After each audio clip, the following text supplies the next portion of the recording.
Welcome back to Zarila HOA Stories. Drop your country or city name in comments. Chapter 1. The Perfect Backyard Dream. Emily stood at the window, watching the sunset as the lake shimmered in its golden glow. Her fingers rested on the cool glass as she smiled at Tom, who was outside, kneeling in the grass, carefully trimming the edge of their yard. The house was perfect. Their dream had come true.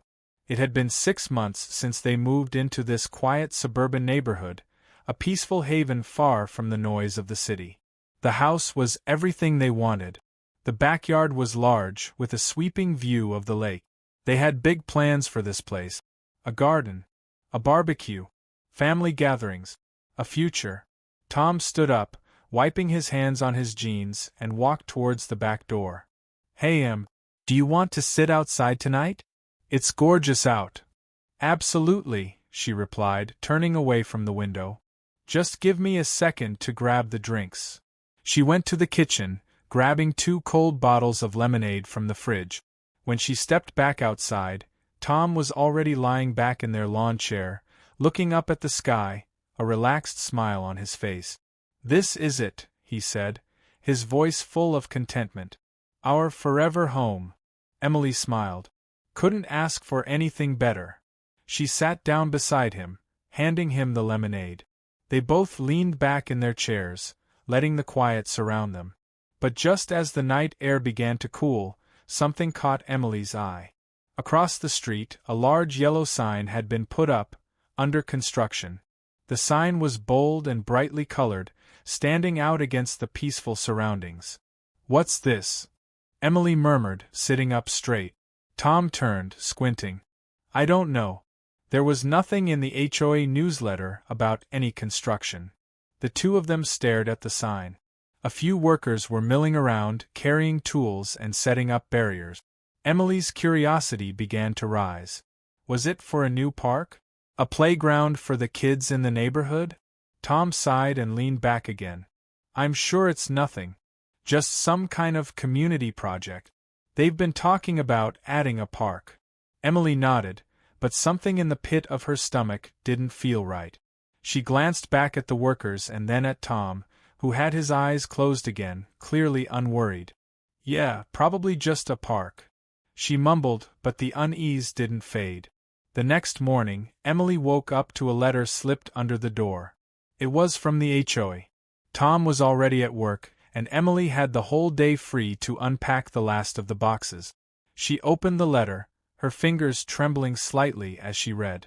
"Dear homeowners, this is a reminder to trim the bushes along the side of your property. The current state is deemed to be a violation of HOA regulations. Please ensure this is addressed before the end of the week." She frowned, looking out the window at their yard. The bushes were trimmed, neat, and well-maintained. They had been meticulous about the landscaping. Emily shook her head. "What the hell?" she muttered under her breath. "This is ridiculous." She called Tom right away. "Hey, this is weird. We got a notice from the HOA about the bushes. I swear we've kept everything in order." On the other end of the line, Tom sighed. "Again? Seriously, I told you they'd start nitpicking. Just trim the bushes. It's no big deal." "It's not just that," she replied. "There's something going on across the street. A construction site. Workers everywhere, barriers. A big sign that says, 'Under construction.'" Tom paused for a moment. "What? I thought you said they were adding a park or something." "I don't know, Tom," Emily said, her voice tightening. "But I have a bad feeling about it." Later that afternoon, Emily decided to take a walk around the neighborhood, hoping to clear her mind. She passed by Karen's house, the HOA president, and knocked on the door. After a few moments, Karen appeared, her perfectly coiffed hair and stiff demeanor giving her away immediately. "Emily, dear. How's everything?" Karen asked, her voice a little too sweet. "I'm good, Karen. Just curious. What's going on across the street? There's a huge construction site, and no one seems to know anything about it." Karen's eyes flickered for a moment, but she quickly regained her composure. "Oh, that. Nothing for you to worry about. It's just some development happening. Some new community improvements. You'll see. It'll be great for property values, I'm sure. Really? Emily raised an eyebrow. A mall, maybe? Karen's smile faltered for a split second. Not quite. But I'm sure you'll love the new amenities once they're done. Emily wasn't convinced. The way Karen spoke, the way she avoided specifics, it all felt off. All right, Emily said, stepping away from the door. But if it's nothing to worry about, why is the HOA sending out notices about bushes and fences, huh? Seems a bit much for something that's supposed to improve the neighborhood. Karen laughed, but it sounded forced. Oh, you know how it is. Rules are rules. Better safe than sorry. Anyway, I really must run. Have a great day. As Emily walked away, she felt a gnawing sense of dread growing inside her. Something wasn't right, and she couldn't shake the feeling that they were being kept in the dark about something big. That evening, after dinner, Emily sat down on the couch, scrolling through her phone absent-mindedly. Then she froze. An article about the neighborhood development project popped up. It wasn't about a park. It wasn't about any community improvement. It was about the land across the street being sold to a developer for a shopping mall. Her heart raced as she read the fine print. Property owners in the vicinity will be compensated for the sale of their land. Her eyes widened in horror. No. No way. She read the article again, her hands trembling. This can't be real. Tom walked in from the kitchen, wiping his hands on a towel. What's wrong? I think our backyard is getting bulldozed, she said, her voice shaking. Tom stared at her. What? You've got to be kidding. But Emily wasn't laughing. She had just uncovered a truth that would shatter their peaceful life forever. Chapter 2. The HOA's Hidden Agenda. The sound of their shoes echoed in the empty hallway of City Hall as Emily and Tom made their way to the front of the room. The weight of the moment was almost too much to bear. Emily felt her heart pounding in her chest, each beat a reminder of how close they were to losing everything. The evidence they had, the emails, the bank statements, the developer contracts, was now in the hands of the media. But would it be enough? Would anyone listen? Tom was silent beside her, his hand gripping hers tightly. He hadn't said much since they'd arrived, but she knew he was just as anxious as she was. The fight wasn't just about their home anymore. It was about the future of the entire neighborhood. The room was crowded with people, mostly locals who had come to witness the city council hearing. A few were holding signs protesting the development, but many just looked tired. They had been here before. They had heard the promises, and now they were here to watch as their homes slowly slipped away. Do you think they'll listen? Emily asked, her voice low. Tom didn't look at her. His eyes were fixed on the front of the room, where the developers, Karen, and a few city council members were seated.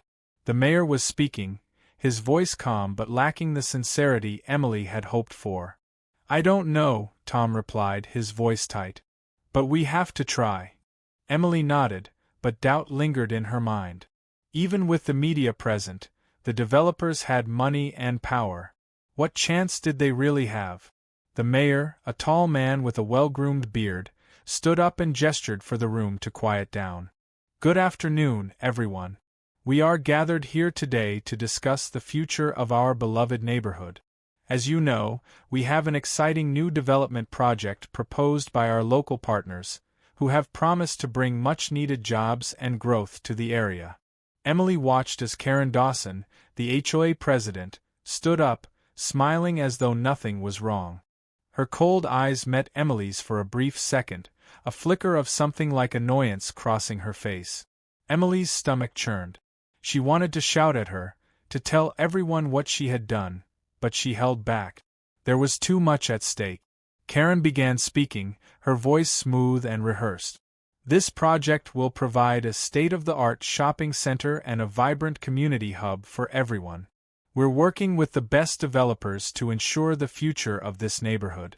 We're excited to see it flourish. Emily could feel the tension building in the room. Some of the neighbors were nodding along, still hopeful, but others looked skeptical. And then Emily felt it, an undercurrent of fear, like a storm waiting to break. As Karen finished speaking, the mayor nodded and turned to the crowd. We will now hear from any concerned citizens. Please, step forward if you'd like to voice your opinion. Emily's heart raced. This was it. They had been preparing for this moment, but now that it was here, the weight of it felt unbearable. She looked over at Tom, and he nodded, urging her to go first. She stood up, her legs shaky but determined. Every step she took toward the front of the room felt like it weighed 100 pounds. The room grew quieter as she reached the podium, the eyes of the council, the developers, and the neighbors all on her. Hello, she began, her voice unsteady at first. My name is Emily Wells. My husband, Tom, and I live in this neighborhood, and I'm here to speak on behalf of not just our home, but the homes of everyone in this room. We've spent months gathering evidence of corruption within the HOA. I have emails, bank statements, and contracts showing that the HOA president, Karen Dawson, has been taking kickbacks from the developers behind this project. She has sold out the entire neighborhood for personal gain. A murmur of shock rippled through the crowd. Emily's pulse was racing. She could feel the weight of the truth bearing down on her as she continued. The HOA has approved the construction of a mall that will bulldoze our homes, our memories, and our futures. And Karen Dawson has been taking bribes every step of the way. This is not just about property values or community growth. This is about greed. And it's time for us to stand up and say enough. She paused, looking at the council members. Some of them avoided her gaze, but others were listening, their eyes narrowed, their lips tight. Karen was staring at her now, fury radiating from her, but she didn't speak. Emily pressed on. We have proof.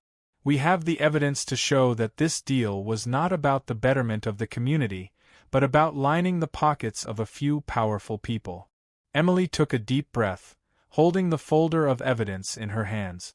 If we don't stop this project now, if we don't stop Karen and the developers, there will be no turning back. Our homes will be gone. The neighborhood will be lost. And for what?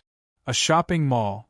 There was a long silence, and Emily felt her chest tighten as the room waited for a response. But before anyone could speak, the door to the council room slammed open. A man in a suit entered the room, flanked by two others who wore dark sunglasses. They moved with purpose, their eyes scanning the room. Emily froze. Something about the way they walked, so confident and cold, made her heart skip a beat. The mayor's face paled, and he stood up immediately. Gentlemen, this is not the time for... The man in the center cut him off, his voice low and commanding. We're here to finalize the terms of the deal. The project goes ahead as planned. Emily's stomach dropped.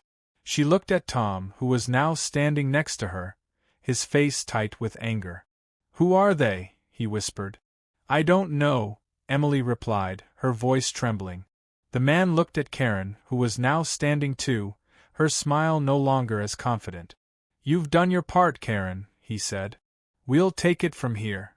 The tension in the room was unbearable. The developers were here, and their enforcers were making it clear that this project would go through no matter what. Emily's heart raced. This was bigger than the HOA. This was about power. And they were just pawns in the game. The mayor cleared his throat, trying to regain control. We're here to listen to the public, not... The man raised a hand, cutting him off again. The council has already agreed. The deal is done. Emily's mind spun. What was happening? How were they going to fight this when the city had already been bought? Suddenly, the man turned to Emily, his eyes cold. You're wasting your time, he said, his voice like ice. This project is happening, whether you like it or not. Emily's breath caught in her throat. She had been prepared for resistance, but this was different. This wasn't just about money. This was about power. The room was silent as the man and his team stood there, staring down at the council. And then, without another word, they turned and walked out, leaving the room frozen in fear. Emily's legs shook, her mind racing. What now? What could they possibly do against something this big? As the mayor cleared his throat and began to speak again, Emily knew one thing for sure: this fight was far from over. And the real battle had just begun. Chapter 3. The Stakes Get Higher. Emily's fingers trembled as she held onto the back of the chair, her mind racing. The mayor's words echoed in her ears: "The deal is done." It felt like everything they had worked for, everything they had fought for, had just been swept away in one cold, decisive statement. "Emily," Tom whispered, his voice shaking with a mix of anger and disbelief, "what the hell just happened?" "I don't know," she muttered, still frozen in place. "It's like they didn't even care what we had to say." The room was still in shock, the air thick with tension. The mayor was trying to regain control, but his words didn't seem to matter anymore. The men in suits had already left, their cold eyes lingering on Emily as if they had already won.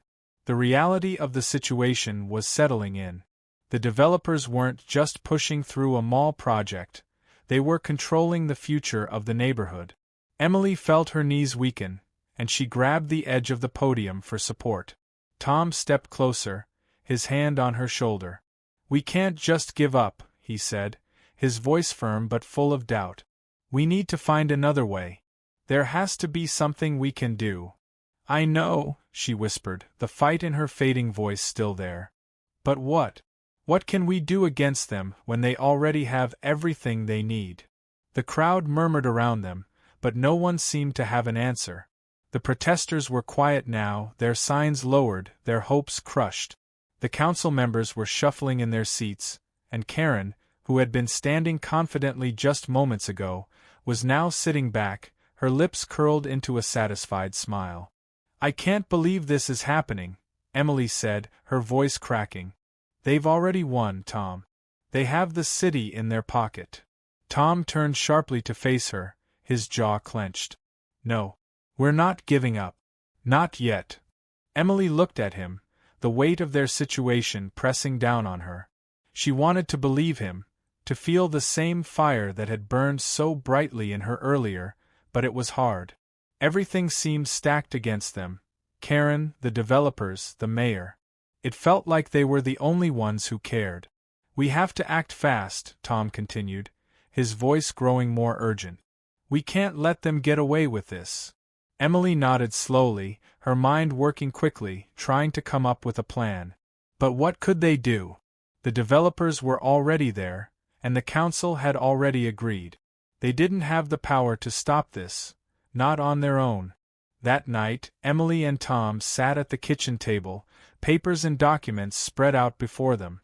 The dim light of the lamp above them cast long shadows on the walls, making the room feel smaller, more suffocating. Tom's fingers drummed on the table, his face tense with frustration. "Do you think Karen's the only one behind this?" Tom asked, breaking the silence.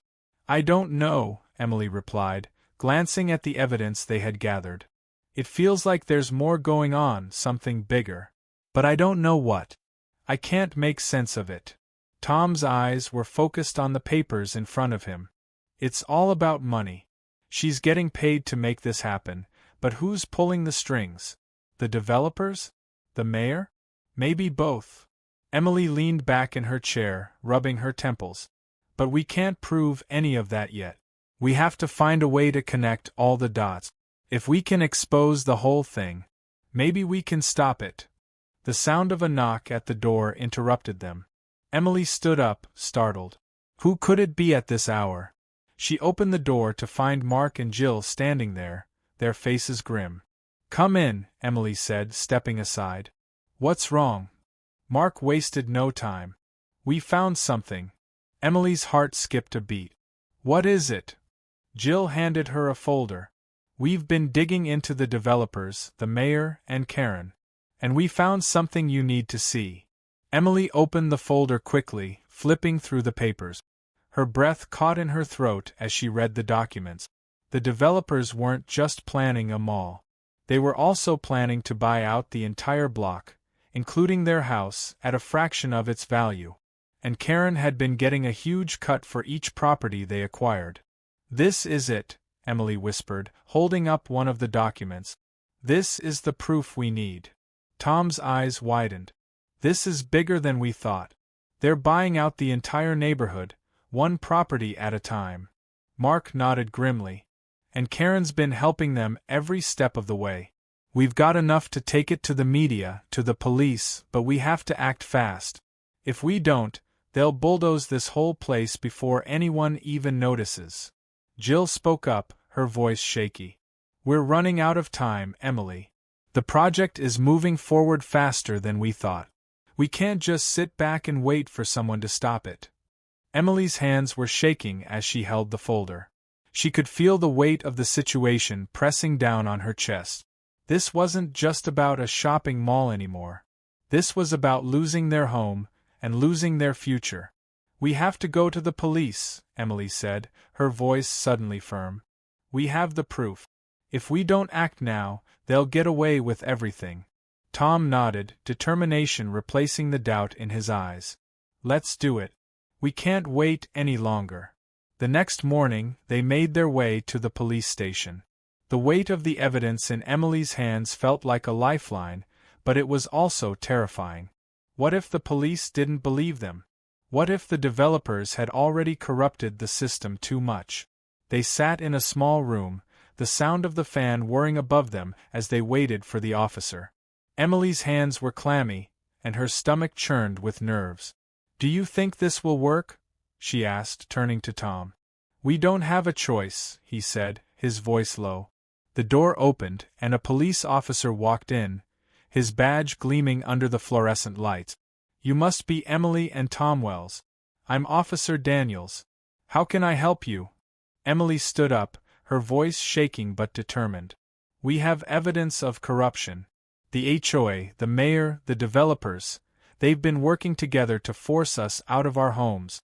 They've been taking bribes, and we need your help to stop them. Officer Daniels took a seat across from them, looking at the folder Emily handed him. He didn't say anything for a long time, just flipping through the papers, his eyes scanning the documents carefully. Finally, he looked up, his face unreadable.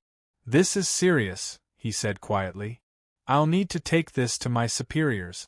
But I can't promise anything. The developers have a lot of influence around here. Emily's heart sank. But you'll help us? I'll do what I can, he said, standing up. But we're in for a fight.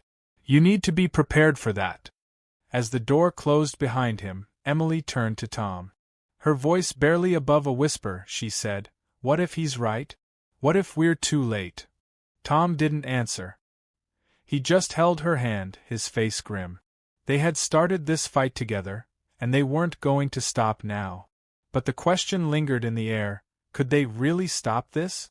Or was it already too late?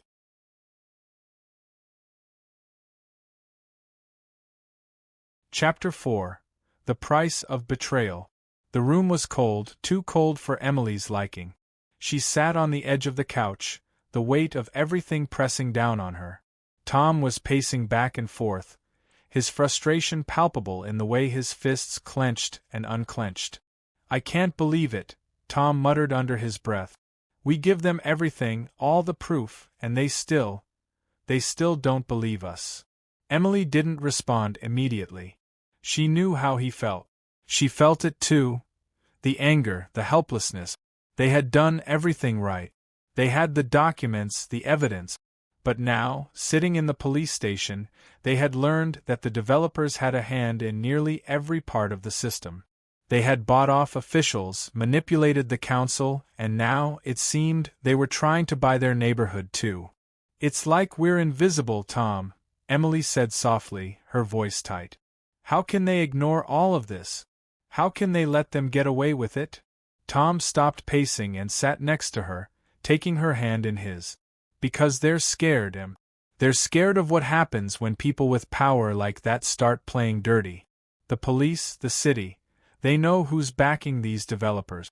They know that if they push too hard, it won't just be our lives that get ruined. Emily's mind raced. She thought back to the men in suits, the ones who had come into the council meeting. They had been too confident, too assured. And now, after everything that had happened, she couldn't help but wonder, had they already won? We can't just sit back Emily said, standing up. We have to make them listen. If the police won't help us, if the city's too afraid to stand up, then we have to take matters into our own hands. Tom looked at her, his eyes full of worry. What are you saying, Emily? We can't go after them ourselves. This is too big. The developers have connections everywhere. I'm not saying we fight them head-on, but there has to be another way. Something we've missed. We can't let them get away with destroying our home. Tom sighed, rubbing his forehead. I just don't want to see you get hurt. I've seen what these people can do. They're dangerous. Emily turned and walked over to the window, staring out at the neighborhood she had once loved. Everything felt different now. The houses, the streets, once full of hope, now felt like traps. They were caught in a web, and it was tightening around them. Suddenly, the doorbell rang, cutting through the silence. Emily jumped, startled. Who could that be? She opened the door to find Mark standing there, his face tense. Mark, what's wrong? She asked, her heart already sinking. We need to talk, Mark said, glancing around nervously. Not here. Can you come to my place? Tom exchanged a quick glance with Emily, then nodded. We'll be there in 10 minutes. At Mark's house, the mood was grim. He didn't waste any time getting to the point. They're moving faster than we thought, Mark said, his voice low. The developers. They've already bought up 3 other properties, and they're offering way too much money. Everyone's taking the deal, Emily. Everyone except us. Emily's stomach twisted. But we can't just sell out. We're not giving up our home. Mark nodded. I know. But it's not just about selling anymore. They're doing something else, something we didn't expect. Emily and Tom exchanged a look. What are you talking about? Emily asked, her voice barely above a whisper. They're offering people a lot of money, right? Mark began. But if you say no, they're not just backing off. They're making life hell. The people who refuse the offer, they've been getting harassed. One guy's been getting death threats. Another, his car was stolen. It's not just business. It's personal now. Tom's jaw tightened. That's insane. Mark continued, his eyes flicking nervously toward the door. It's not just that. The HOA president, Karen, she's not just taking bribes. She's been helping them track down anyone who's standing in their way. She's using her connections in the community to dig up dirt on people, make them look bad. Emily felt like the ground had been ripped out from under her. So, she's been spying on us this whole time? Worse, Mark said. She's been feeding them information. She's working with them, but not just for money. She's involved in something much darker. They've got a plan, and they're not going to stop until they get everything they want. Tom stood up suddenly, his face furious. I'm going after her. I'll make her talk. No, Emily said, grabbing his arm. If we do that, we're playing into their hands. They want us to get angry, to make mistakes. We can't let them see us break. So, what do we do? Mark asked, looking between the two of them. Emily took a deep breath, thinking. We need to get the evidence out there. We need to make sure everyone knows what Karen is doing. She's the key. If we expose her, we can take the whole thing down. Tom's eyes softened as he looked at Emily. You're right. But how do we do it? Emily didn't have the answer yet, but something inside her had changed. They had to be smarter than the developers, than Karen. They couldn't just react. They had to plan, to move carefully. They needed leverage, something Karen couldn't ignore. That evening, Emily and Tom sat in the living room, the weight of everything pressing down on them.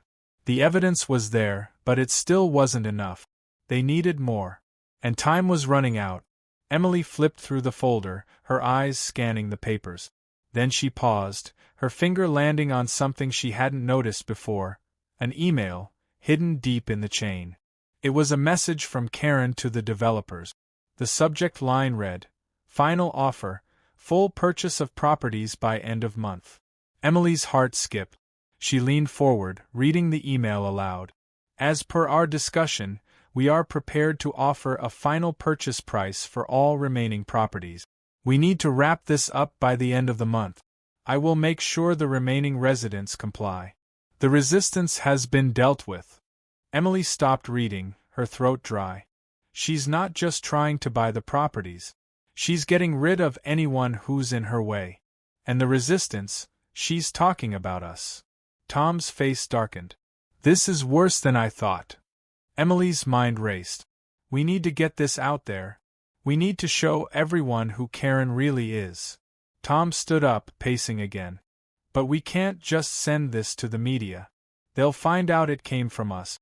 They'll make sure it gets buried. We'll be careful, Emily said, her voice steady. We'll make sure this doesn't come back on us.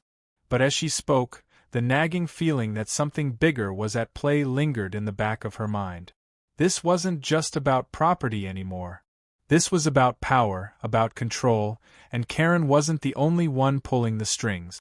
Suddenly, there was a knock at the door. Emily's heart stopped. She wasn't expecting anyone. She looked at Tom, who had already moved toward the door. His face was tense, his hand on the handle. When he opened it, a man stepped inside, his eyes scanning the room before he spoke. I'm from the press, the man said. We need to talk. Chapter 5.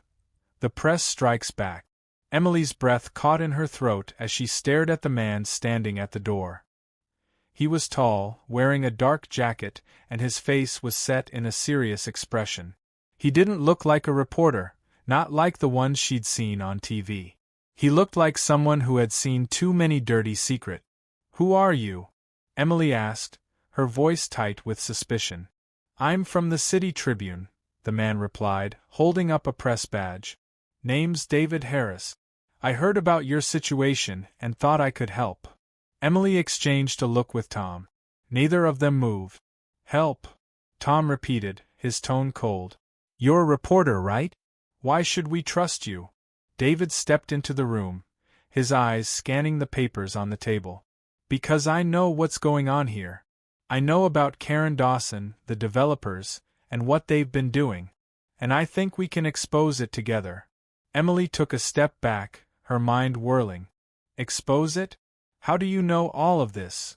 I've been following the developments in the city. The public doesn't know the half of it, David said, his voice lowering as he glanced around. But I have sources and I've seen the documents. What you're fighting for? This is bigger than just a mall. This is about control, about money, and it goes much deeper than Karen. Tom moved toward the kitchen, clearly agitated. So, you're just going to waltz in here, tell us you know everything, and expect us to trust you? David nodded slowly. I don't expect you to trust me right away. But if we work together, we can bring this to light. I can get this in the media, get the public involved. If the city council hears about this from the people, they'll have no choice but to listen.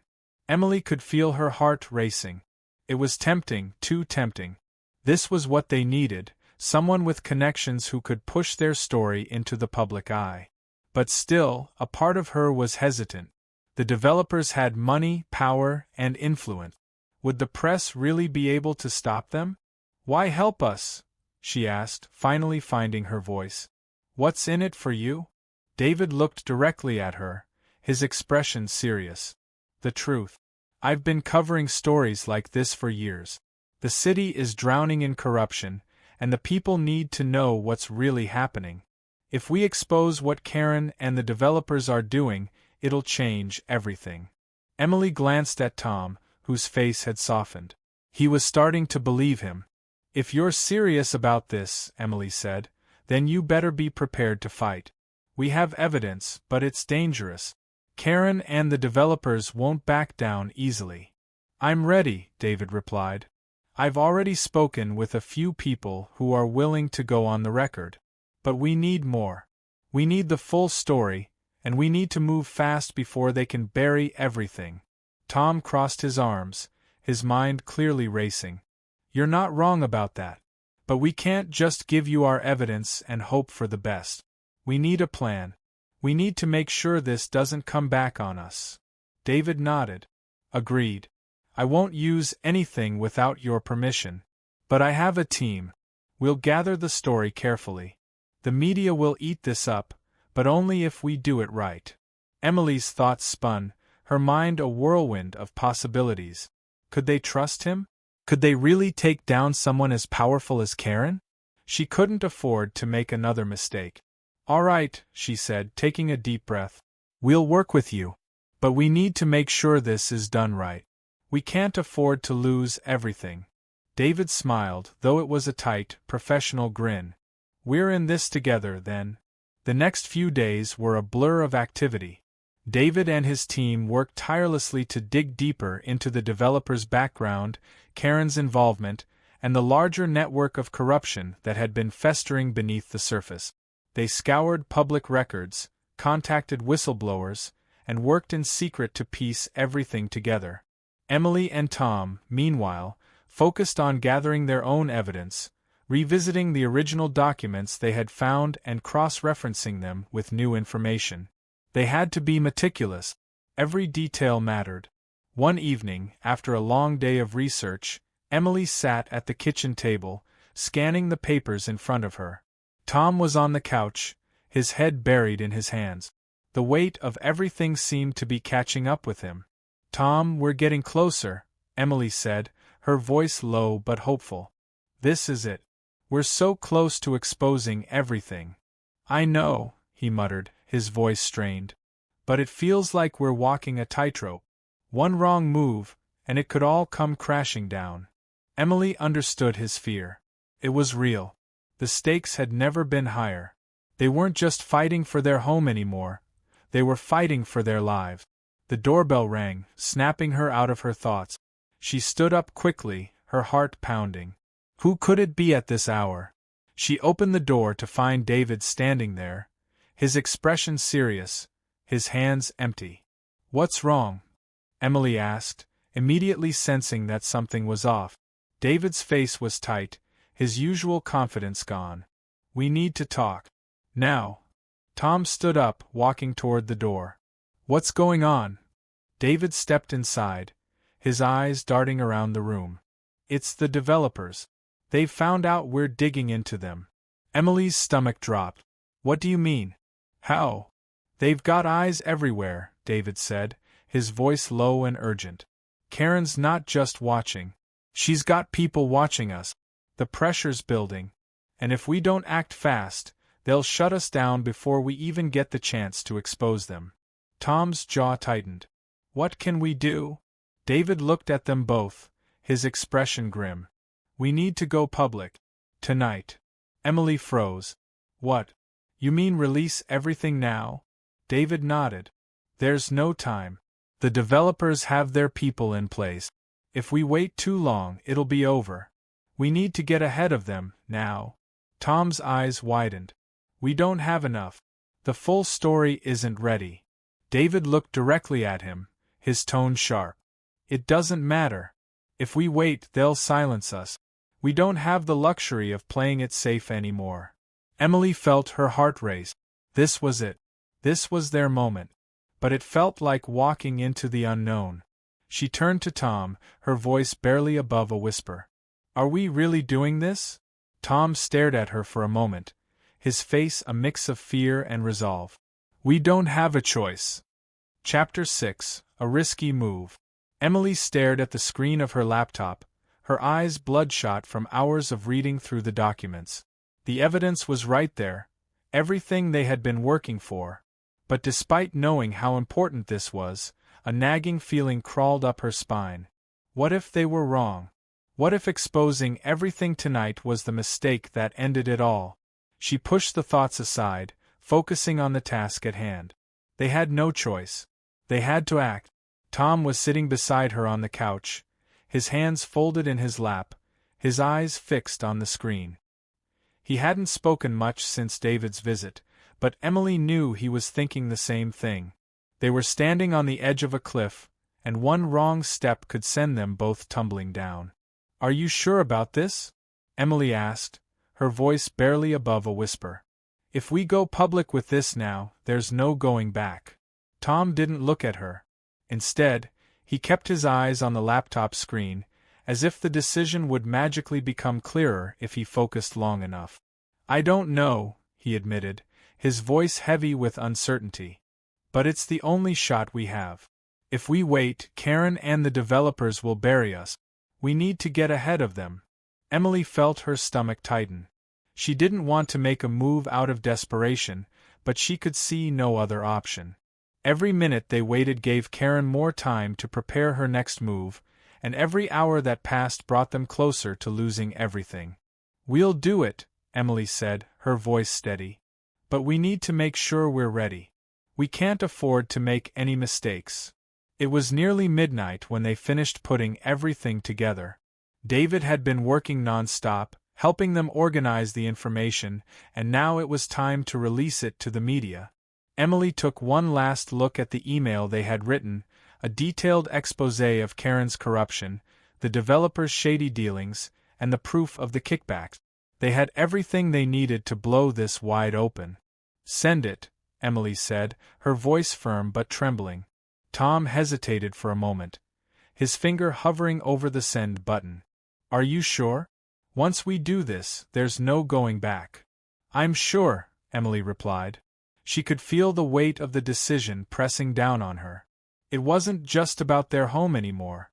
It was about exposing the lies, about standing up to the people who thought they could get away with everything. Tom clicked the button. The silence that followed was deafening. For a few moments, Emily and Tom sat there, staring at the screen, waiting for something, anything, to happen. But nothing did. The email had been sent, but the world outside their small apartment hadn't shifted. Nothing had changed. "Now we wait," Tom said quietly, standing up and walking over to the window. He stared out at the darkened neighborhood, the glow from the construction site barely visible in the distance. Emily sat back in her chair, her heart pounding in her chest. Had they done the right thing? Had they really exposed Karen's secret before it was too late? It wasn't long before the first response came. Her phone buzzed on the table, the screen lighting up with a message from David. "The story's live. It's going viral. But the developers are already making moves. Be careful." Emily's stomach churned. "They're making moves already? How?" "We only just sent it." Tom turned around quickly. "What do you mean, making moves?"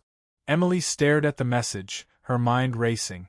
If the story had gone viral already, if people were talking about it, then the developers were sure to retaliate. They couldn't let this slip away. "They're moving fast. David says the developers are already working on damage control. They won't let this go without a fight," Emily said, her voice tense. Tom's face hardened. "Of course they won't. They've got too much at stake. But we're not backing down now." Just as Emily was about to respond, her phone buzzed again. This time, it was a news alert. "Breaking. Local developers accused of corruption in major land deal. HOA president under investigation." Emily's heart skipped. The story was already out there. It was happening. But the message at the end of the alert sent a chill down her spine. "Karen Dawson, HOA president, has been placed under protective custody after threats were made against her." "What?" Tom's voice rose. "They're putting her under protective custody?" Emily looked at him, her mind racing. "It doesn't make sense. Why would she need protection unless they know we're onto something big?" Before Tom could respond, her phone buzzed again. This time, it was a call from Mark. "Emily, Tom, you need to get out of there," Mark said, his voice urgent. "Karen's people are coming for you. The developers have already started their retaliation, and they're not stopping." Emily's breath hitched. "What do you mean, coming for us?" "They know it's you," Mark replied. "They know you're the ones who exposed them. You have to leave now, before it's too late." Panic set in. Tom grabbed Emily's hand, pulling her to her feet. "We need to go. Now." Emily's mind was spinning. They had just exposed everything. They had put everything on the line. But now, it seemed, the developers were coming for them. This wasn't just about their home anymore. It was about their lives. "Where will we go?" Emily asked, her voice shaking. "We'll figure it out," Tom said, his voice low and determined. "We need to keep moving. Get to Mark's place." They quickly grabbed what they could, wallets, phones, anything they needed to get by, and rushed out the door. As they ran down the hallway of their building, Emily felt a cold chill spread through her. They had done what they could, but now they were being hunted. And the worst part was, they had no idea how far Karen and the developers would go to silence them. Chapter 7: Chasing Shadows. The cold wind whipped through the streets as Emily and Tom ducked into an alley, their hearts racing. They had barely escaped the apartment, the silence of the night now filled with their hurried breaths. Every step felt like they were being chased, and every shadow seemed to hide a danger waiting to strike.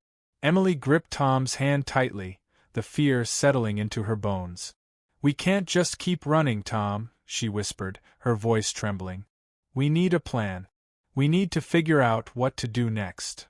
Tom pulled her closer, his face grim. "I know. But right now, the most important thing is getting to Mark's place. He's already told us to stay low. We have to trust him." Emily nodded, but the anxiety gnawing at her chest wouldn't let go.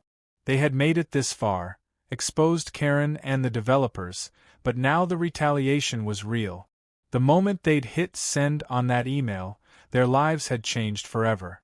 They were no longer just two homeowners fighting for their property, they were targets.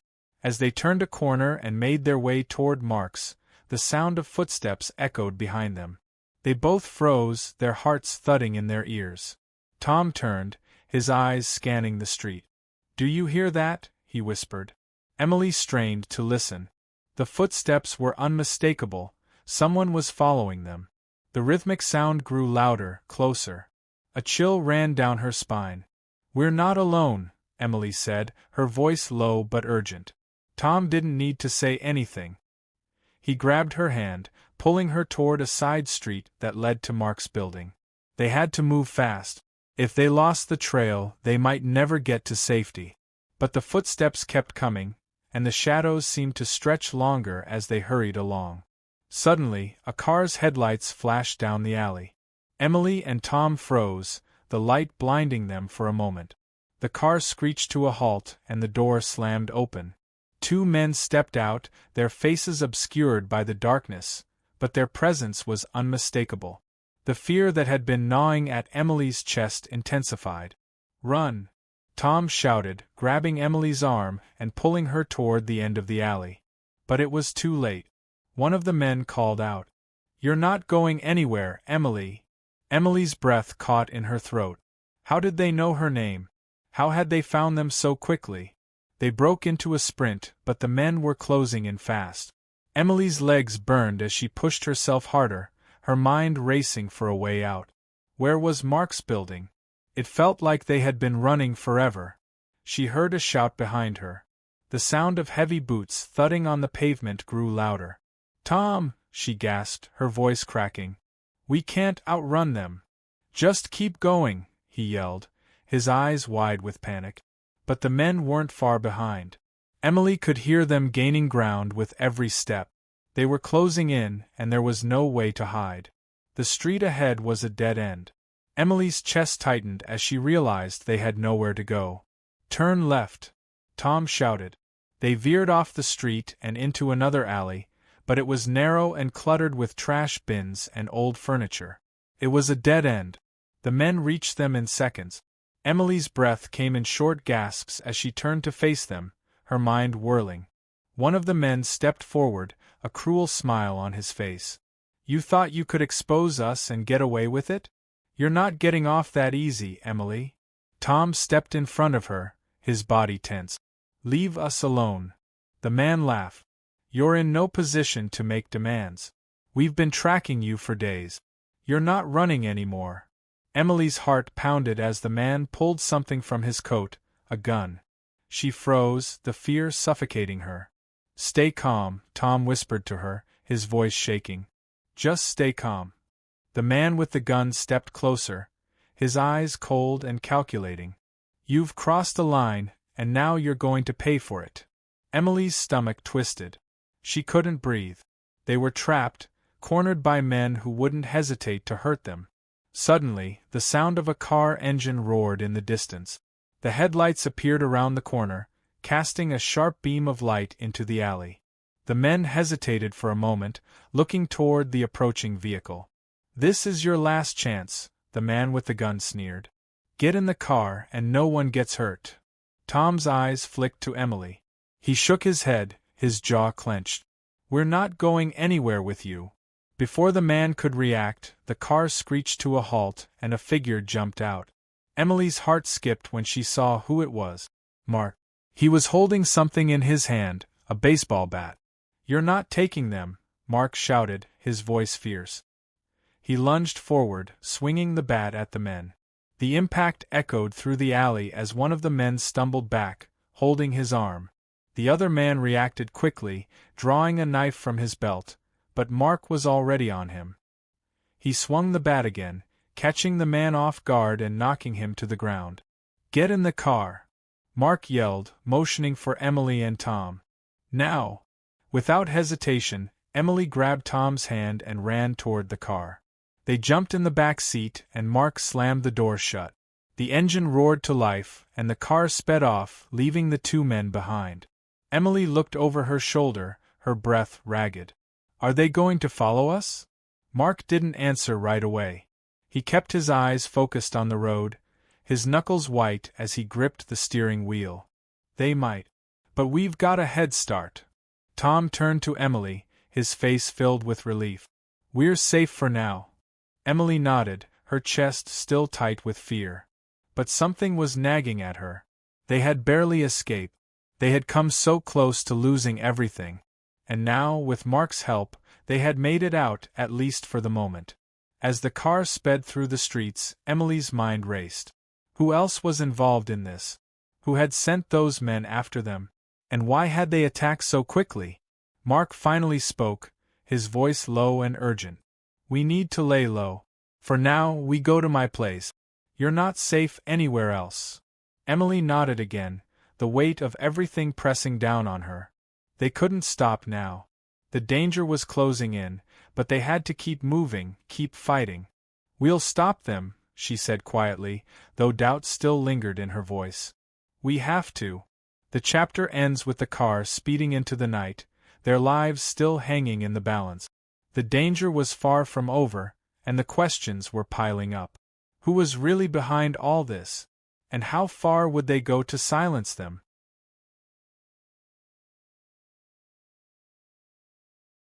Chapter 8. The Calm Before the Storm. The car slowed as it pulled into Mark's driveway. The weight of everything that had happened, the chase, the threat, the near capture, still hung over Emily like a dark cloud. Her hands were still shaking, her mind a blur of fear and confusion. But as Mark killed the engine, a strange calm settled over her, like the eye of a storm. They were safe, at least for now. "We need to stay inside," Mark said, his voice low but urgent. "Lock all the doors. Don't trust anyone." Tom glanced at Emily, his expression worried. "Do you think they'll come after us again?" Mark didn't answer right away. He opened the car door, stepping out into the cool night air. "If they want you gone, they'll come for you again," he said, his voice tight. "But right now, we're not going to make it easy for them." Emily followed Mark into the house, her thoughts racing. She couldn't help but feel like they were just waiting for the next blow to fall. Every second was filled with the dread of what was coming next. The developers, Karen, the men in suits, they weren't going to stop until they had what they wanted. Mark led them to the living room, locking the door behind them. "We need a plan," he said, sitting down on the couch. He motioned for Emily and Tom to sit as well. "They're not going to stop, but we can't just hide. We need to make sure we get the truth out before it's too late." Emily nodded, sinking into the chair across from Mark. Her thoughts were scattered, but she could still see the faces of the men who had chased them, the coldness in their eyes. "I don't know if we can keep doing this," she admitted, her voice barely above a whisper. "They're too powerful. We're running out of options." Tom sat beside her, his hand on her knee. "We can't give up. We've exposed them. The truth's out there now. We just have to keep pushing." Mark's face darkened. The truth's out there, yes. But you saw what happened tonight. Those guys, they're not just trying to stop you from exposing them.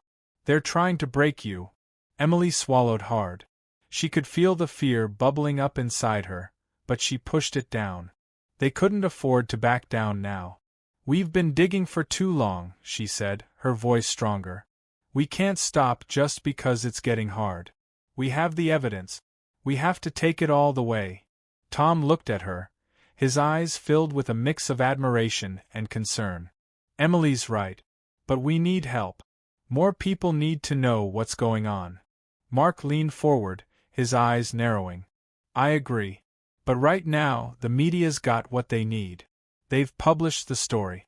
It's gone viral. If we go public again, if we push harder, we risk everything. The developers will go to any lengths to stop us. Emily stood up, pacing the room. I don't care about the risk anymore. We have to fight back. We can't just hide and hope for the best. Mark's eyes flicked to Tom, his gaze serious. And you're okay with this? You're both ready to go all in.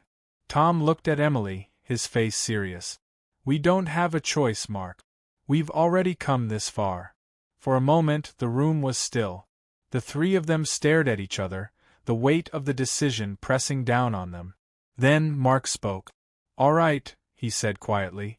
But we need to get the rest of the evidence into the right hands. We have to make sure this goes public, and we have to do it carefully. If we do it wrong, if we slip up, we won't just lose the fight, we'll lose everything. Emily nodded. So, what's the plan? Mark took a deep breath. We go to the press. Not just any press. The ones who can handle a story like this. And we take the evidence directly to them. We get their attention, and we make sure the developers can't bury it. Tom leaned forward. But the developers won't sit back. They'll make sure it never sees the light of day. That's why we need more than just the media. We need public support. If we get enough people behind us, we can turn the tide. But it won't be easy. It'll be a war. The tension in the room was palpable. They knew what was at stake, and they knew that if they took the next step, there was no turning back. The developers were watching them.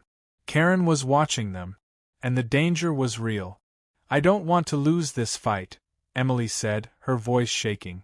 I don't want to lose everything we've worked for. Tom put his arm around her. We won't lose, Em. Not if we fight together. Mark nodded. All right. Let's do this. But we need to move fast. The longer we wait, the more ground they'll gain.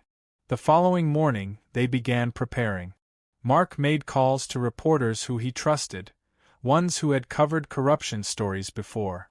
Emily and Tom went over the evidence again, double-checking everything. They couldn't afford to make any mistakes now. As the hours passed, the reality of their decision settled in. Emily could feel the weight of it pressing down on her. They had exposed Karen, and they had exposed the developers. But now they were fighting for their lives. The media would be their weapon, but it was a double-edged sword. The more they pushed, the more they risked. By the afternoon, Mark received a call that made his face go pale. It's happening sooner than we thought, he said, hanging up the phone. They're already moving on the city council. They're pushing to fast-track the approval for the mall. Emily's heart sank. They're doing this now? Even with everything exposed? They don't care, Mark said. They think they can force it through. They're using their connections to make sure it happens. Emily's hands clenched into fists. We can't let them win. Agreed, Mark said. But we need to act now. We can't wait any longer.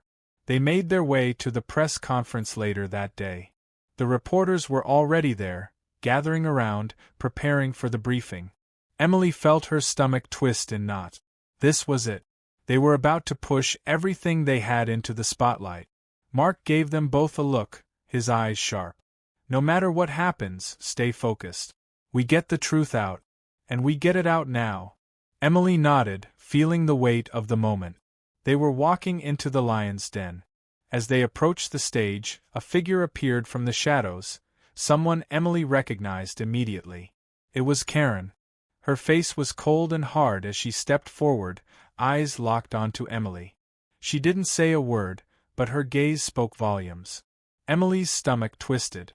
Karen knew this was the beginning of the end, and she was ready for a fight. Chapter 9. The Enemy Within. The room buzzed with energy as the reporters gathered in front of the podium, cameras flashing, their voices rising in excitement. Emily and Tom stood at the back, their hearts pounding in their chests. They had come this far. This was the moment they had been fighting for. But even with the evidence, even with everything they had uncovered, there was still a part of Emily that felt uneasy. Was it enough? Would they make it through the storm they had started? She glanced at Tom, who was standing beside her, his face tight with determination. He didn't look nervous, but Emily could see the worry in his eyes, just beneath the surface. They both knew the risk they were taking. They were about to expose the full extent of Karen's corruption, the developer's scheme, and everything that had been hidden for so long. If the wrong person saw this as a threat, it could all come crashing down. David, the reporter they had been working with, stepped to the front of the room, his voice loud and commanding. "Thank you for joining us today," he said, his tone professional. "What we have to share with you is something that affects not just the residents of this neighborhood, but the future of the entire city." Emily held her breath as she watched him. She could see the reporter's eyes on him, waiting for the bombshell. David wasn't just reporting this story, he was taking a risk too. He was about to put his career on the line by exposing the truth, and it was only a matter of time before the developers would come after him as well. "As many of you know," David continued, "we've uncovered widespread corruption involving local developers and the president of the Homeowners Association, Karen Dawson. Documents, emails, and financial records show that Karen has been accepting bribes from developers in exchange for facilitating the approval of a new mall in this neighborhood, a mall that would destroy countless homes and uproot the lives of the people who live here." The room went silent.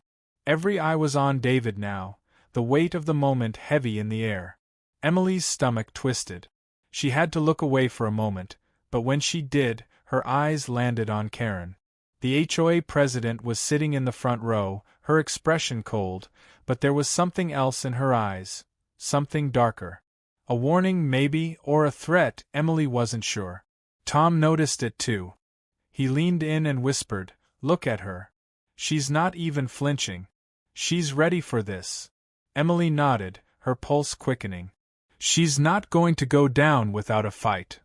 David didn't pause. "We also have evidence of illegal land deals. Multiple properties were sold to these developers at far below their market value. Residents who refused to sell were harassed, their properties damaged, and in some cases their lives ruined. This was all part of a plan to force them out and build this mall." A murmur rippled through the crowd. Emily could hear the reporters whispering to each other, phones already in hand, ready to spread the news. But even as the story spread, Emily couldn't shake the feeling that something wasn't right. David held up a folder, the same folder Emily had seen 1,000 times, filled with emails, contracts, and photos. "These are the documents that prove everything. We have a full record of the transactions and conversations between Karen Dawson and the developers. The corruption runs deep, and it's time for it to stop." The press began to react. Cameras flashed, and microphones were shoved forward. Emily couldn't help but feel a wave of relief wash over her. This was it. The truth was out there. They couldn't hide anymore. But then, a voice from the back of the room cut through the chaos. "This is all lies." Emily froze, her blood running cold as she turned toward the voice. It was Karen. Karen stood up from her seat, her face pale but her eyes burning with fury. "You think you've won?" she sneered. "You have no idea what you're up against. This is bigger than you, David. Bigger than all of you." The room quieted, the reporters looking back and forth between Karen and David, unsure of what to do next. Emily's heart raced. "She's going to try and turn this around," she whispered to Tom. "We need to get out of here," Tom said, his voice tense. "They'll do anything to protect themselves." Karen stepped forward, her heels clicking sharply on the floor. These people, she motioned toward Emily and Tom, are nothing but troublemakers. They've taken something that's good for this city and twisted it into some kind of scandal. But I've worked hard for this community. I've worked hard for these people, and I won't let anyone tear it down because of a few lies. Emily's stomach churned. Karen was playing the victim. She was turning everything around, making it seem like they were the ones in the wrong. This is ridiculous, David said, his voice tight with anger. You've been lying to these people for years. You've been taking money, making deals behind their back. And now you're trying to save face. Karen didn't answer. Instead, she looked directly at Emily, her smile twisted. You think you've exposed everything, don't you? But you haven't. There's so much more you don't know. There's so much you can't even begin to understand. You're not ready for what's coming next. Emily felt the hair on the back of her neck stand up. What was she talking about? What more was there? Before anyone could react, Karen turned and walked toward the exit, her heels clicking loudly as she disappeared into the crowd. But Emily didn't miss the look she gave her. There was something in her eyes, a warning, a threat that sent a shiver down Emily's spine. David didn't miss a beat. He stepped forward, his voice loud and firm. The truth is out, Karen. You can't stop it now. But Emily wasn't so sure. Something about Karen's parting words had unsettled her. What did she mean by what's coming next? Was there more to this story than they realized? Was there someone else behind the scenes pulling the strings? As the press conference ended, Emily and Tom made their way outside, their minds racing. The reporters were already clamoring for interviews, the story spreading like wildfire. But the feeling of victory was short-lived. Every step they took felt heavier than the last, the weight of Karen's words lingering in the air. I don't trust her, Emily said, her voice tense. There's something more here. Something we're missing. Tom nodded, his face hard. She knows something we don't. And I don't think this is over yet. David came out behind them, his face serious. You did good. The story's out. The developers are going to have a hell of a time covering this up. Maybe, Emily said, but Karen's still out there. She's not done. David's eyes darkened. I've seen this before. People like her don't give up that easily. As they got into the car, Emily looked out the window, her mind racing. She didn't feel the relief she thought she'd feel. Karen had made her move. And now, it seemed, the real fight was just beginning.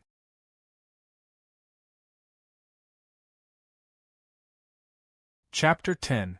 The Devil's Bargain. The world outside the car window blurred as Emily stared out, her thoughts heavy. The city passed in a slow procession, bright streetlights, hurried pedestrians, and looming buildings, all seeming to mock her as she sat frozen in place. The adrenaline from the press conference had faded, but the fear and uncertainty still gripped her heart. Tom was beside her. His eyes narrowed as he looked out the window, his hand resting on his lap. He was quiet, but Emily could feel the tension in him. They were both trying to process everything, the rush of exposing Karen, the satisfaction of watching her squirm, and yet something didn't sit right. We did the right thing, right? Emily asked quietly, breaking the silence. Tom didn't answer right away. His eyes were still distant, his mind clearly elsewhere. We did. The truth's out there now. The whole world knows what she's been up to. I know, but... Emily's voice trailed off. She shook her head. Something's wrong, Tom. Karen's not done. She's got something else planned, and I can feel it. He turned to her, his face tight. You're right. She didn't just walk out of there like that for nothing. She's always got another move, another trick up her sleeve. Emily looked down at her hands, still shaky from the adrenaline. We've done everything we can. We've exposed her. We've given the media all the evidence we have. What more can we do? Tom's voice was low, but full of determination. We keep pushing. We don't stop until she's out of power. We've come too far to back down now. Emily nodded, feeling the weight of the fight ahead of them. But the doubt still lingered. What if this wasn't enough? What if Karen had already planned for this? They were playing a dangerous game, and Emily wasn't sure how much longer they could keep up. The car pulled to a stop, and Emily snapped out of her thoughts. They had arrived at Mark's place, where they had planned to lay low for a while. Mark had been the one to help them escape the developers' goons the night before, and he'd insisted they come to his apartment to regroup.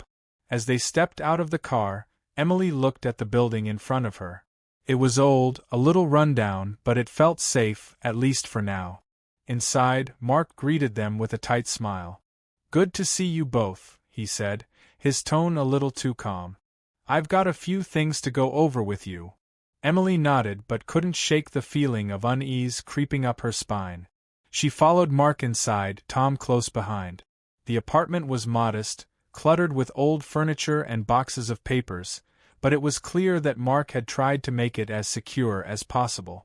He'd even set up a small desk in the corner with a few computers and a stack of files. "Sit down," Mark said, gesturing to the couch. "We need to talk strategy." As they settled in, Mark paced in front of them, clearly agitated. "You both did great at the press conference. The story's spreading fast, and the developers are feeling the heat. But we need to be prepared. We're not done yet. Not by a long shot." Emily raised an eyebrow. "What do you mean?" "The media has picked up on it. The whole city's talking about Karen and the developers." Mark stopped pacing and turned to face them. "That's the problem. The developers aren't going to just sit back and let this blow over. They'll try to discredit the story, make you both look crazy, or worse, dangerous." Tom's face tightened. "You think they'll try to silence us?" Mark's expression darkened. "They won't hesitate. If they think they're losing control, they'll do whatever it takes to make sure their project goes through. And Karen's not done yet. She knows the media attention is bad for her, but she also knows how to use it." Emily's stomach twisted. "What are you saying?" Mark took a deep breath. "I think Karen made a deal. A big one.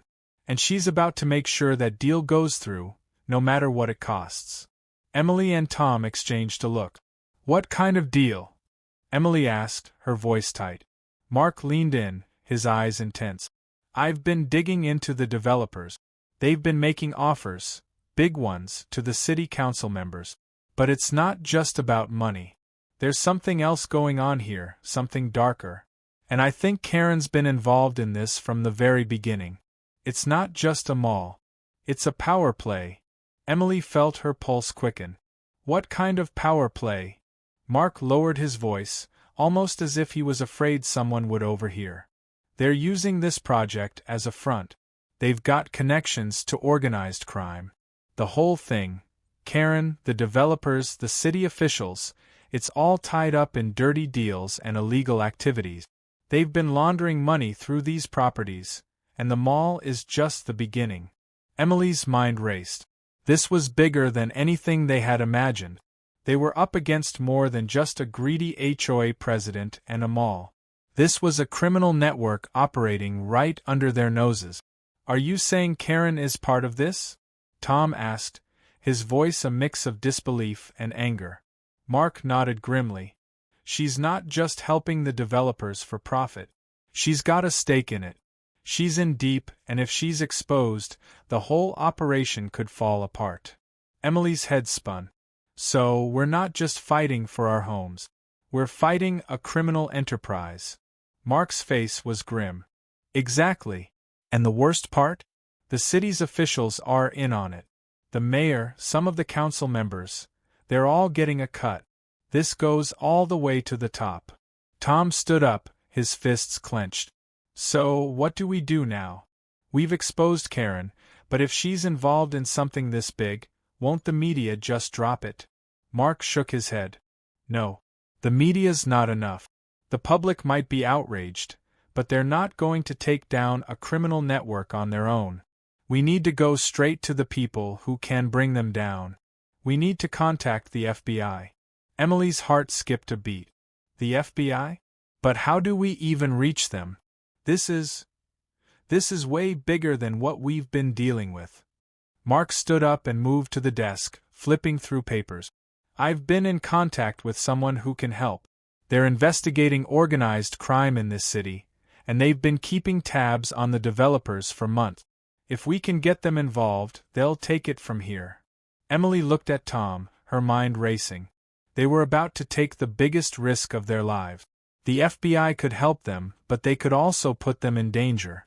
And with Karen and the developers already on their tail, Emily wasn't sure how much longer they could keep running. We don't have a choice, Emily said finally, her voice steady despite the fear coursing through her. We expose Karen, we take down the developers, and we do it with the FBI. Tom nodded, his jaw set. We fight back. All the way. Chapter 11. The Deal Unravels. The tension in Mark's apartment was palpable as Emily, Tom, and Mark sat around the small kitchen table, the dim light hanging above them casting shadows on their faces. The decision had been made. They were going to contact the FBI. But as Emily stared at the papers in front of her, contracts, evidence, photos, she couldn't help but feel the weight of what they were about to do. This wasn't just about their homes anymore. This was about exposing a criminal empire, and once they set this ball rolling, there would be no stopping it. Do you really think the FBI will help us? Emily asked, her voice tight with uncertainty. She ran a hand through her hair, her thoughts spinning. Mark sat back in his chair, his eyes serious. They will, but it won't be easy. The developers have connections everywhere. The higher-ups will fight this every step of the way. Then what's the plan? Tom asked, his voice low. We can't just hand over the evidence and hope for the best. If we do that, Karen and the developers will just bury it. Mark nodded slowly, his face grim. We don't hand over everything at once. We need to be strategic. We need to get in touch with my contact at the FBI, someone who has been keeping tabs on this kind of thing for years. They're not stupid. They'll know how to handle it. But we can't afford to wait any longer.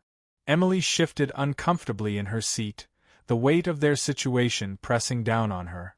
What if they don't take us seriously? What if Karen's already pulled the strings with the FBI too? Mark's eyes flickered with concern. If that's the case, then we'll have to fight a different battle. But first, we need to make sure the FBI has all the facts. And we need to do it before Karen and the developers can stop us. Emily's hands trembled as she reached for the folder of evidence. She could still see Karen's smug face at the press conference, the way she had walked out of the room like she knew something they didn't. Emily wasn't sure what Karen's next move was, but she knew it was coming, and it would be just as dangerous as everything that had happened so far. I don't like the idea of putting this in anyone else's hands, Emily said, her voice shaking slightly. What if the FBI gets compromised too? Tom squeezed her hand, his grip firm but reassuring. We'll make sure they don't. We have to trust that we're doing the right thing. It's all we can do. The silence that followed felt suffocating. There was no turning back now. Everything they had been working for, the late nights, the digging, the risk of exposing Karen's crimes, was about to reach its climax. Emily's chest tightened as she thought about the stakes. If they were going to bring down Karen, the developers, and everyone involved, they had to act fast. I'll reach out to my contact tonight, Mark said, breaking the silence. We'll start with the most solid pieces of evidence: Karen's bribes, the illegal land deals, and the developer connections. Then we'll build from there. Emily nodded, trying to steady her breathing. And what if they don't act on it right away? What if they need more time? Mark stood up, his voice steady. They won't need time. We've got everything they need to make a move. If they want this to stop, they'll move fast. But we've got to be ready. The moment we put this out there, Karen and the developers will come after us. Tom stood up too, his expression resolute. Then we make sure we're ready. Emily felt a surge of determination. The fight wasn't over. It had barely even begun. The night was quiet, the streets empty as Emily and Tom sat in the car, waiting for Mark's signal. They had decided to stay out of the way for now, not wanting to draw attention to themselves. The tension in the air was thick as they waited for news. "I hate this," Emily said quietly, breaking the silence. "I feel like we're sitting ducks. What if they find us before we're even able to get this to the FBI?" Tom turned to her, his expression soft but serious. "We've made it this far. We can't stop now. We're doing the right thing. And we'll make sure we finish it." Emily nodded, but the fear still gripped her. She looked out the window at the darkened city, wondering if the quiet night would be the calm before the storm. Karen and the developers were out there, and they weren't going to give up easily. Then her phone buzzed, breaking the silence. Emily quickly grabbed it, her heart racing as she saw the message from Mark. "I've made contact. They're on board. But they need us to move fast." The relief that washed over her was short-lived. The FBI was on board, but that didn't mean they were safe. Far from it. Before Emily could respond, her phone rang. It was Mark. "Emily, Tom, listen carefully," Mark said, his voice strained. "We've got a problem." Emily's heart skipped a beat. "What's wrong?" "The FBI agent I'm working with, they've been compromised. Someone tipped off Karen's people about our contact. The agent's cover's blown. They're coming after him." Emily's blood ran cold. "What does that mean? What are we supposed to do?" Mark's voice was tight, but there was no time for hesitation. "It means we need to move faster. We need to get the evidence to the right people, now. We can't trust anyone in the FBI anymore. If we wait, we risk everything." Tom turned to Emily, his eyes wide with shock. "We can't trust them? But we have no other choice." "Not anymore," Mark said. "I've got a new plan, but we have to act quickly. I'll send you the details. Just be ready to move." As Mark hung up, Emily felt the weight of his words sink in. The FBI had been their last hope, the one force they believed could take down Karen and the developers. But now that hope was gone. The danger was worse than they could have imagined, and the only option left was to fight back, alone. "We're on our own," Emily whispered, her voice hoarse with fear. Tom turned to her, his face determined. "We've been on our own from the start." Emily's stomach twisted as she looked at him. She had known the risks, but now the stakes were higher than ever. Karen was still out there, pulling the strings, and she wasn't going to stop until she had crushed them.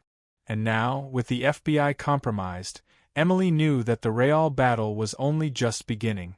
They had to find another way to bring down Karen, and this time, they had to do it without anyone's help. Chapter 12. The Last Card. The city was quiet.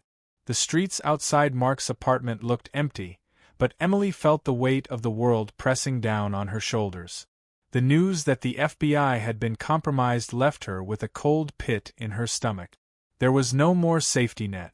No one to call for backup. It was just them now. Tom paced the small living room, his hands running through his hair. "We can't trust anyone, Emily. We've got nothing left. What are we supposed to do now?" Emily's mind raced. The plan had been so simple. Go public, get the FBI involved, expose Karen and the developers. But now that the FBI was compromised, everything had changed. She felt like she was standing at the edge of a cliff, and there was nowhere to go but down. "We need to find another way," Emily said quietly, staring at the folder of evidence on the table in front of her. She had thought the hard part was over, but now she realized it had only just begun. Mark came out of the kitchen, his face hard and tired. "I've been thinking," he said, his voice low. "We can't just wait for the developers to make their next move. We need to hit them first." Emily looked at him, confused. "What do you mean? How are we supposed to hit them? We've already exposed them as much as we can." Mark's eyes flickered with a spark of determination. "I've got a contact, a journalist who's worked undercover before. He's been tracking the developers' financial ties for a while. He might be able to get us something we can use to take them down." Tom stopped pacing and turned to Mark. "And what if this journalist is part of their network too? We're running out of people we can trust." Mark's face tightened. "It's a risk. But it's the only chance we've got. If we sit back and do nothing, they'll just crush us. We need to take the fight to them before they come for us again. Emily took a deep breath. She wasn't sure about trusting another person, but they didn't have a choice. They had already exposed Karen and the developers, but without solid proof, it wasn't enough.